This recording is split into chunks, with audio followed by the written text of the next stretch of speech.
Adu tajam tim-tim House Gold di pekan ke-11. Sintayong tiru Luis Mia atau Luis Mia yang tiru Sintayong? Nasib Sintayong di Timnas Indonesia, serta beberapa berita lainnya. Assalamualaikum warahmatullahi wabarakatuh. Hai Rio Hotspot lovers, inilah Rio Hotspot untuk edisi kali ini. Tapi seperti biasa, sebelum kita lanjut ke videonya, saya tetap mohon dukungannya untuk channel ini agar terus berkembang dan bisa memberikan berita-berita informatif yang tentunya semoga saja bermanfaat untuk kita semua. Dengan cara klik subscribe, aktifkan juga notifikasi loncengnya, like, share, dan juga komen. Dan inilah Rio Hotspot selengkapnya.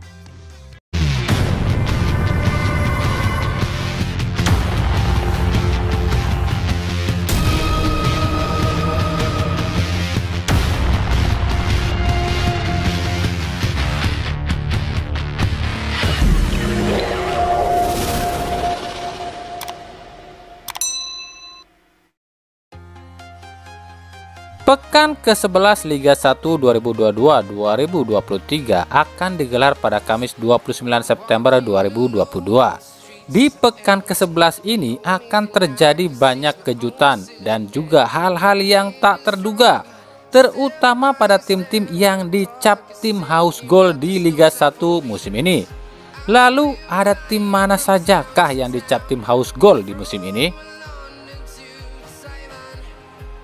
Tim yang pertama adalah Persikabo 1973. Tim asuhan Jajang Nurjaman ini sungguh di luar dugaan, tak masuk dalam hitungan atau tak diperhitungkan musim ini karena bukan merupakan tim 5 besar musim lalu, tapi justru tim ini jadi salah satu tim paling produktif musim ini dengan mencetak 18 gol serta kemasukan 15 gol. Dua pemain yang dicap House Gold di Persikabo saat ini adalah Dimas Derajat dengan 4 golnya serta Gustavo Tocantins dengan 5 golnya.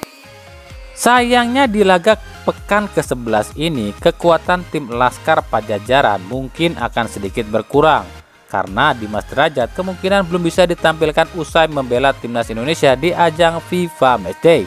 Apalagi lawannya di pekan ke-11 ini adalah salah satu tim kuat, yakni tim Bali United. Tim yang kedua adalah Persib Bandung. Sejak ditangani Luis Mia, Persib mulai menunjukkan produktivitas gol yang cukup tinggi, yakni sudah mencetak 19 gol, meskipun kebobolannya pun cukup tinggi, yakni hingga 22 gol. Banyak pihak yang mengatakan andai saja sejak awal musim ini Persib dilatih oleh Luis Mia, tentu produktivitas gol Persib pasti akan lebih tinggi lagi. Dua sosok yang disebut House Gold di kubu Persib adalah David Da Silva dengan 9 golnya serta Ciro Alves dengan 3 golnya. Ketajaman dua bomber Persib ini akan diuji di pekan ke-11, apalagi lawan yang akan dihadapi adalah tim rival utama mereka, yakni Persija Jakarta. Tim yang ketiga adalah Madura United. Olesan Fabio Lefundes musim ini benar-benar terasa bagi permainan tim Sapeh Kerap. Terbukti hingga pekan ke-11 ini Madura United masih bertengger sebagai pemuncak klasemen sementara. Ini di luar dugaan. Pasalnya Madura bukanlah tim favorit juara karena musim lalu terseok-seok di papan tengah, bahkan jeblok di pramusim Piala Presiden. Dua sosok yang dianggap House Gold di Madura United adalah Lulinha dengan 6 golnya serta Hugo Gomez dengan 3 golnya. Sayangnya di pekan ke-11 ini pun tim Sapeh Kerap akan melawan tim House Gold lainnya, yakni Borneo FC. Tim yang keempat tentu saja adalah Bali United. Juara bertahan musim lalu ini selalu konsisten untuk jadi tim yang produktif di setiap musimnya. Terbukti hingga pekan ke-11 ini tim asuhan Stefano Cugura telah mencetak 21 gol dan hanya kemasukan 11 gol. Bali United memang masih masuk dalam daftar tim yang difavoritkan akan bersaing raih gelar juara musim ini. Dan tentu saja pemain yang disebut house goal di kubu Bali United adalah Ilyas Pasojevic dengan 7 golnya serta Privat Embarga dengan 5 golnya. Tim yang terakhir adalah Borneo FC. Inilah tim paling produktif di Liga 1 musim ini sejauh ini. Borneo FC sejauh ini telah mencetak 23 gol dan kemasukan 14 gol saja. Meskipun saat ini Borneo FC masih tertahan di posisi 5 klasemen sementara, namun dengan ketajaman Matius Pato dengan 8 golnya diprediksi akan mampu mengangkat prestasi tim Pesut Etam. Meskipun lawan yang akan dihadapi di pekan ke-11 ini cukup berat, yakni tim Madura United sang pemuncak klasemen sementara. Itulah tadi 5 tim yang disebut tim house goal musim ini hingga pekan ke-11 ini. Dari 5 tim tadi, hanya Persib Bandung saja yang akan melawan tim yang di luar 5 tim tadi, yakni melawan Persija Jakarta. Sementara 4 tim lainnya yang disebut tim house goal harus saling bunuh di pekan ke-11 ini. Menarik untuk disaksikan. Dari Persib Bandung, laga FIFA Matchday Indonesia versus Curaçao pada Sabtu lalu ternyata disaksikan juga oleh pelatih Persib Luis Mia. Luis Mia yang hadir didampingi dengan asistennya seperti Manuel Perez, Carlos Rodriguez, serta Luizinho Passos tampak serius menyaksikan laga ini. Hal tersebut terlihat di akun beberapa media sosial. Usai laga, Luis Mia memberikan komentarnya untuk laga ini. Menurut Luis Mia, progres yang sangat bagus dari timnas. Mia mengatakan dirinya selalu mendukung timnas Indonesia meskipun dirinya tak lagi jadi pelatih timnas Indonesia. Nah, jika kita perhatikan gaya melatih dan formasi ala Luis Mia dan Sintayong ini kok mirip ya. Entah siapa yang lebih dulu nih yang pakai strategi ini. Strategi atau formasi ini sebenarnya adalah strategi kuno atau jadul ya, tapi tetap dipakai oleh timnas Indonesia di tangan Sintayong maupun dipakai di Persib oleh Luis Mia. Strategi atau formasi itu adalah 3-4-3, tapi rasa 3-5-1-1 atau rasa 3-5-2. Bedanya adalah jika Sintayong menempatkan satu pemain gantung yang bisa jadi libero atau istilahnya deep playing midfielder atau disebutnya juga gelandang gantung, seperti yang diperankan oleh Robby Darwish di timnas U19 dan Rahmat Irianto di timnas senior yang bisa jadi libero sekaligus gelandang jangkar. Sementara Luis Mia, pemain di posisi ini lebih diposisikan sebagai libero murni, yakni Nick Kuipers. Dan satu hal yang paling menonjol dari kesamaan dua pelatih ini adalah posisi Rahmat Irianto. Baik di Persib maupun di timnas, Irianto kembali jadi pemain blur atau pemain tak jelas atau istilahnya pemain multi posisi.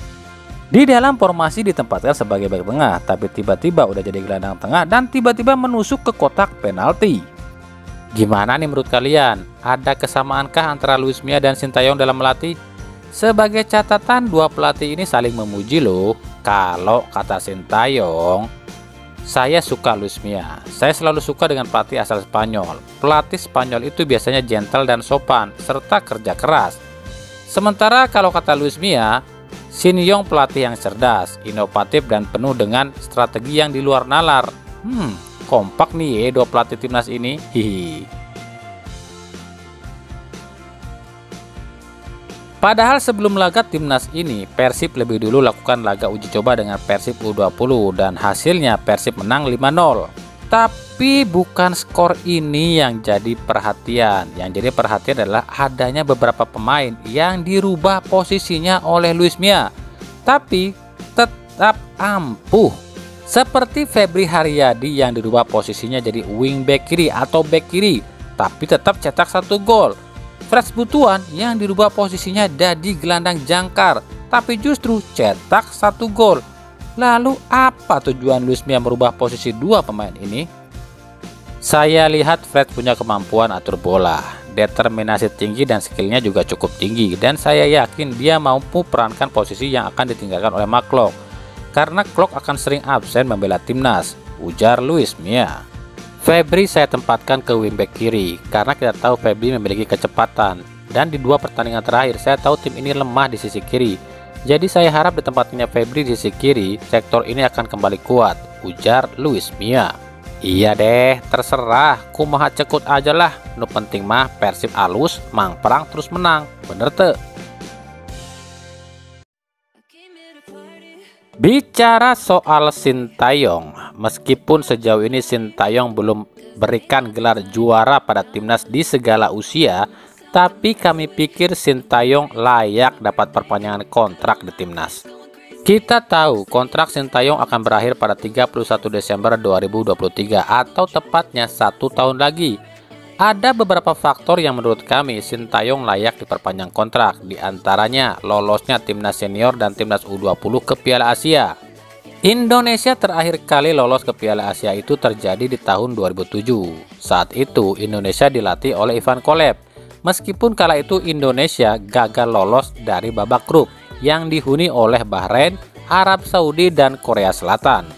Dan itu pun hanya timnas senior saja yang mampu lolos ke Piala Asia, sementara timnas U19 ini untuk pertama kalinya lolos ke putaran final Piala Asia. Dengan lolosnya 2 timnas Indonesia ke putaran final Piala Asia dan penampilan yang cukup apik di laga FIFA Matchday melawan tim yang peringkatnya jauh di atas Indonesia, yakni Curaçao, yang justru membantai Vietnam dan Thailand, ini menunjukkan racikan Sintayong mulai terlihat di skuad Garuda. Jadi saya pikir memang layak Sintayong diperpanjang oleh timnas ya. Bagaimana menurut kalian? 2 tim asal Jawa Timur, yakni Persik Kediri dan Persebaya Surabaya, dipastikan menjadi tim yang paling banyak terkena sanksi atau denda dari Komdis PSSI di pekan ke-10 lalu. Persik Kediri didenda 150 juta rupiah akibat 2 pelanggaran, yakni pelemparan botol minuman ke lapangan dan flare yang menyala.